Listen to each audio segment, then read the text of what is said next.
what was training led you to become a teacher of the deaf? Where did you go to school? I went to Briar Lake beginning in the second grade, and that's when I started signing. I started receiving my education. I wasn't the only deaf student there. There were several deaf students in a mainstream program there.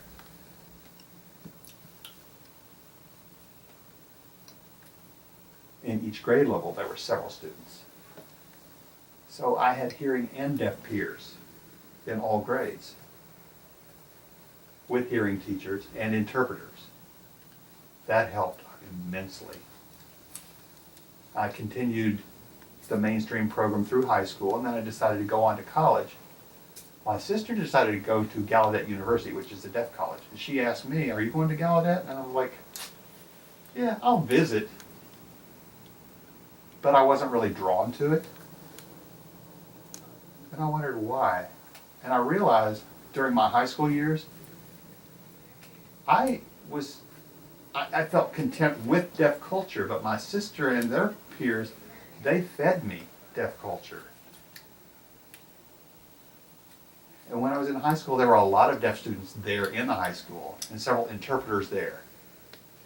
And I could see different interpreters all through the day.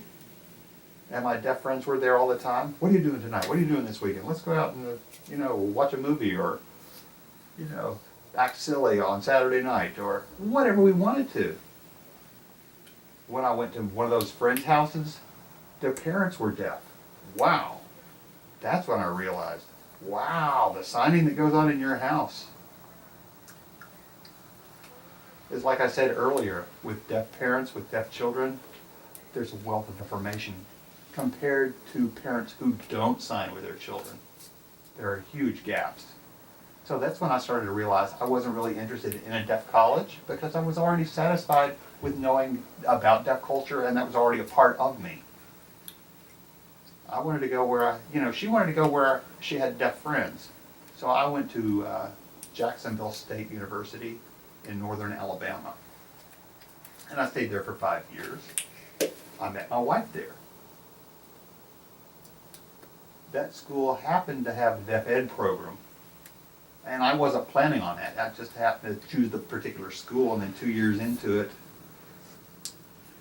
my mother was a teacher and later became a principal.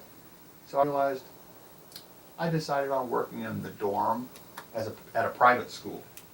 That private school specialized in, youth at risk, troubled teens. So I worked with them in the dorm, and I realized I enjoyed that. I enjoyed the interaction with the students. So I decided to major in education. I graduated, and then I taught. Started in high school, and I've been teaching and working with deaf students ever since.